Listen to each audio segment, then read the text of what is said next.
अगर हमें infographic chart बनाना है जो हमारा डायनामिक भी हो, जैसे हमारे पास कुछ सर्वेज दे रखे हैं और जब मैं उस सर्वे पे क्लिक करूं तो उस सर्वे के बेसिस पे मेरे रिजल्ट भी चेंज हो और उसका डेटा भी चेंज हो, तो इस तरह का इन्फोग्राफिक चार्ट बनाने के लिए हम क्या करेंगे, सबसे पहले एक नई फाइल लेते हैं। ठीक है, इस नई फाइल पे हम सबसे पहले अपने डेटा को क्रिएट करते हैं। तो डेटा को क्रिएट करने के लिए जैसे मैंने यहाँ पे हेडिंग डाल दी सर्वे, फिर यहाँ पे आप अपनी हेडिंग्स के नेम लिखो, जैसे रीडिंग, कुकिंग। ठीक है, या एक काम करते हैं, हम लोग यहाँ से कॉपी करके लेके आते हैं। सर्वे हमने कॉपी कर लिए, देन हमने बताया कि सर्वे मेल के लिए हुआ है और फीमेल के लिए हुआ है। अब हम इनकी परसेंटेज बताएंगे, जैसे मैंने 60% क्रिकेट मेल को पसंद है, 40% फीमेल को पसंद है, 80% मेल न्यूज़ देखते हैं, 20% फीमेल न्यूज़ देखते हैं। ठीक है, परसेंटेज का साइन जरूर लगाइएगा साथ में। टीवी सीरियल्स 85% फीमेल्स देखती हैं, 50% लगभग मेल देखते हैं। कुकिंग 65% फीमेल्स करती हैं और 35 मेल करते हैं। पॉलिटिक्स 85% मेल्स को पसंद है, 15% या 90 और 10 कर देते हैं, 90 and 10%। एंड रीडिंग 50% है दोनों का, मेल्स का भी और फीमेल का। तो सबसे पहले हम क्या करेंगे, हम यहाँ पे नीचे सर्वे पे क्लिक करेंगे।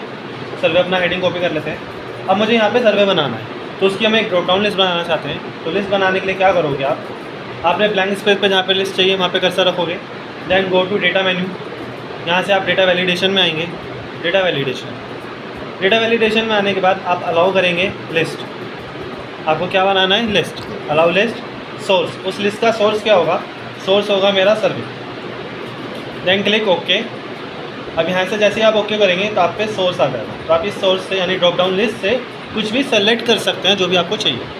उसके बाद यहाँ पे हम परसेंटेज की एक हेडिंग बनाते हैं जो हमारे को कंपेयरिंग कराएगी 100% ऑफ डेटा।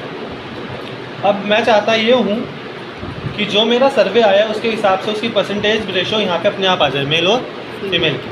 तो इसके लिए हम वी लुकअप फॉर्मूला लगाएंगे, जो हमारा लुकअप फॉर्मूला होता है फाइंड करने के। Equals to v lookup.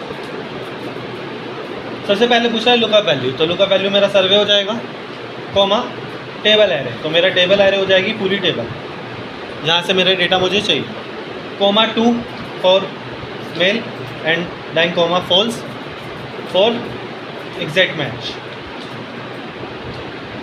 Bracket close, enter. यहाँ से 0.5 आ रहा है, आप होम मेन्यू में जाओगे, नंबर फॉर्मेट में आके इसे आप परसेंटेज के फॉर्मेट में चेंज कर दोगे। Then click to remove decimal places. Again female के लिए equals to v lookup value will be survey, comma table array will be my table, comma column index number 3 for female, comma false, bracket close, enter. Again change it to the percentage, remove decimal places.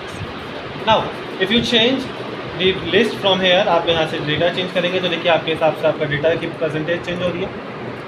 अब आपको chart बनाना है, तो chart बनाने के लिए आप क्या करोगे, इन्फोग्राफिक चार्ट बनाने के लिए आप सबसे पहले अपने डेटा को सेलेक्ट करोगे जो आपने बनाया है, then go to insert menu, click on clustered column chart. इसको उठा के साइड करते हैं। Now you can change the chart from here. सबसे पहले हम यहाँ से चार्ट डिज़ाइन में चार्ट का डिज़ाइन हल्का से चेंज करते हैं। आप चाहो तो किसी भी डिज़ाइन में ले सकते हो, जैसे भी आपको ठीक है। मैं ये वाला रख रहा हूँ। देन आप क्लिक करोगे सबसे पहले अपने परसेंटेज पे, गो टू फॉर्मेट, यहाँ से शेप फिल नो फिल करेंगे। Shape outline will be black colour and shape outline में ही आपको वेट मिलेगी थोड़ा सा बढ़ाने की। देन जैसे सपोज कीजिए मैं अपने मेल को अलग कलर देना चाहता हूँ, तो मैं मेल के सेक्शन पे डबल क्लिक करूँगा, then go to shape fill and give it another colour. Female को सेक्शन को अलग कलर देना है तो फीमेल के सेक्शन पे डबल क्लिक करेंगे और हम इसे भी कोई अलग डिफरेंट कलर प्रोवाइड कर देंगे।